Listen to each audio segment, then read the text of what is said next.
Pues vamos a pasar entonces a los monoteísmos. Me da miedo estar haciendo aquí un puré de un montón de cosas que al final, pero bueno, yo creo que como es bastante estructurado es fácil seguirlo.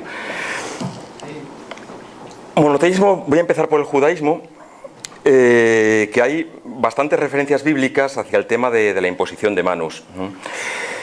En el judaísmo se imponen las manos por varios motivos. Puede ser por una mera transmisión de poder, o para eliminar o mitigar los pecados del pueblo elegido, del pueblo de Israel. Entonces, encontré una cita del libro de los Números, un libro de la Biblia, que en relación con la primera de las funciones, la transmisión de poder. En ella se imponen las manos, pues eso, para transmitir un poder o una autoridad. Y entonces dice este pasaje: el Señor, se refiere a Dios, el Señor respondió a Moisés: Josué, hijo de Nun, es un hombre de espíritu. Tómalo y pon tus manos sobre su cabeza. Pon tus manos sobre su cabeza. Luego preséntalo al sacerdote Eleazar y ante todo el pueblo y dale el cargo de todos ellos. Pon sobre él parte de tu autoridad para que todo el pueblo de Israel le obedezca. Bueno, pues más claro, agua. Es decir, como una forma de transmitir, de conferir autoridad, de nombramiento, de una forma ritualizada para que todo el pueblo sepa que está ungido, que de alguna forma te va a representar. Como forma de eliminar los pecados del pueblo, pues hay un pasaje en el que Aarón, el hermano de Moisés, por ordenanza de Dios, pone sus manos sobre un macho cabrío, el día de una determinada festividad que aún hoy se sigue celebrando. Y la idea era que por medio de este acto simbólico, los pecados de todo el pueblo iban al macho cabrío, que luego se sacrificaba, con lo cual de alguna forma pues el pueblo quedaba limpio, ¿no? Dice, este pasaje es del Levítico, y dice: y poniendo sus manos sobre la cabeza del animal, confesará sobre él todas las maldades, rebeliones y pecados de los israelitas. De esta manera pondrá los pecados sobre la cabeza del chivo, y una persona se encargará de llevarlo y soltarlo en el desierto. Bueno, pues este era el ritual. Y bueno, pues este acto sentaría un poco también las bases para el ritual posterior sacerdotal del perdón de los pecados, siempre mediante esta imposición de las manos.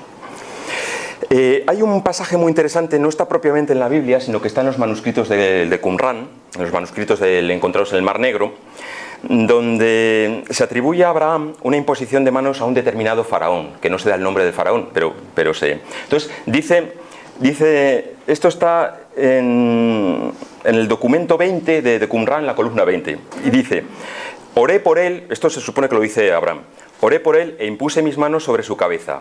La plaga fue removida de él, fue expulsado de él el espíritu maligno y él vivió, el faraón vivió.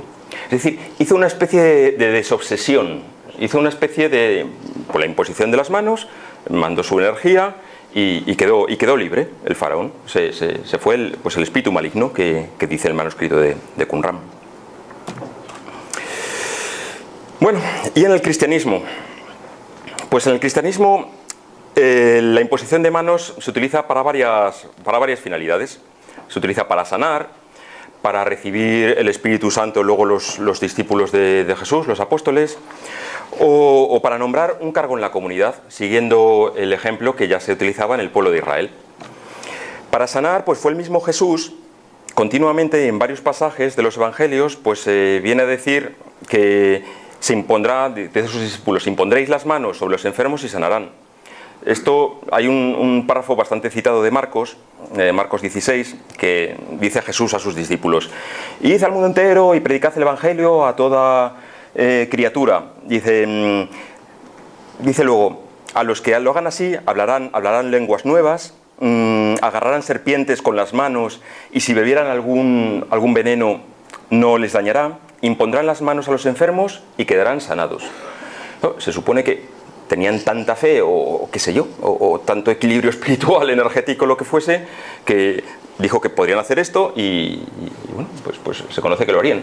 De hecho, hay alguna secta que surgió hace poco donde hacían lo de las serpientes. Yo lo vi por televisión y es espeluznante.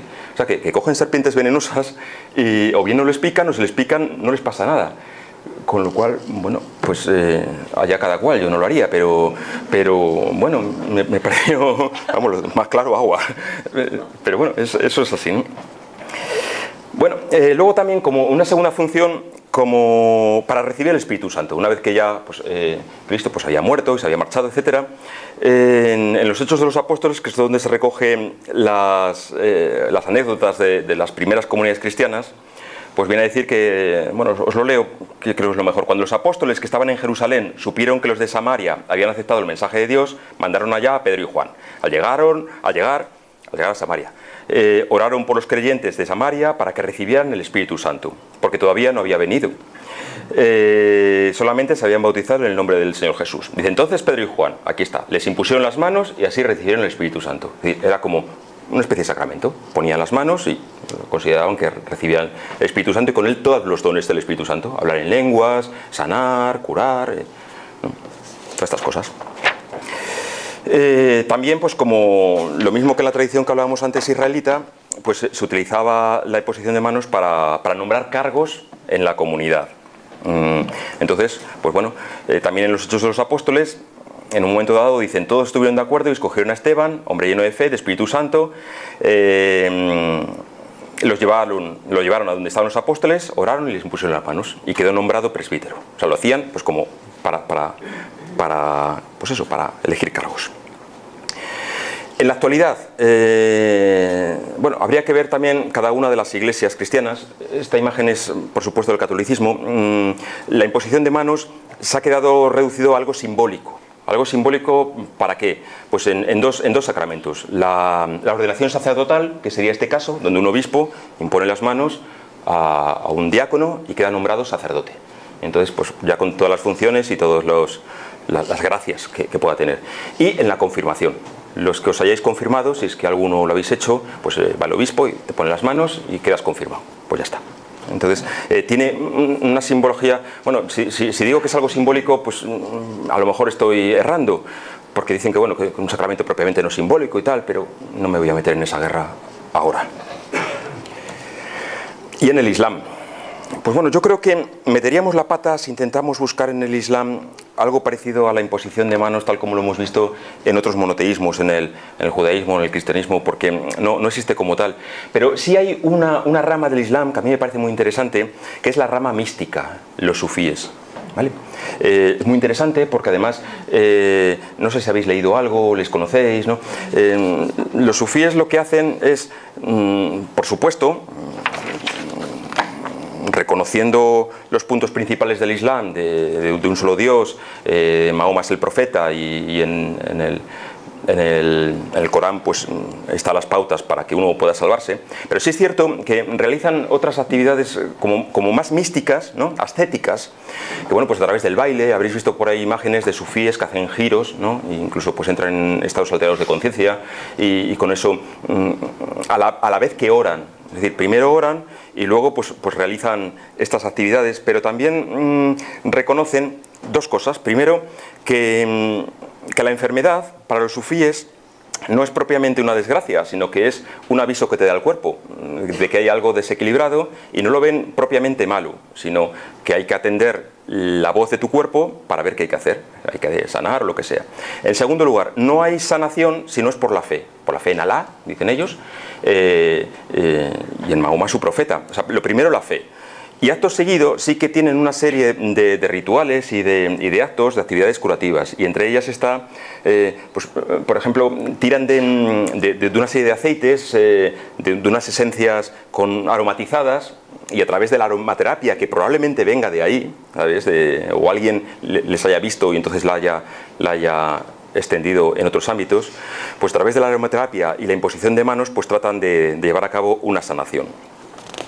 Entonces, pues, y por supuesto, pues llevar una vida metódica, una dieta sana, dormir bien, equilibrio entre actividades. Bueno, pues todo esto lo dicen los sufíes. Y bueno, pues también los resultados de estos métodos curativos, pues depende un poco de la naturaleza de cada ser humano, ¿no? Es decir, los médicos sufíes, pues sí, trabajan con energías curativas del propio cuerpo, porque reconocen que el paciente es la llave del triunfo. Y a mí me parece, pues, un punto de vista muy interesante.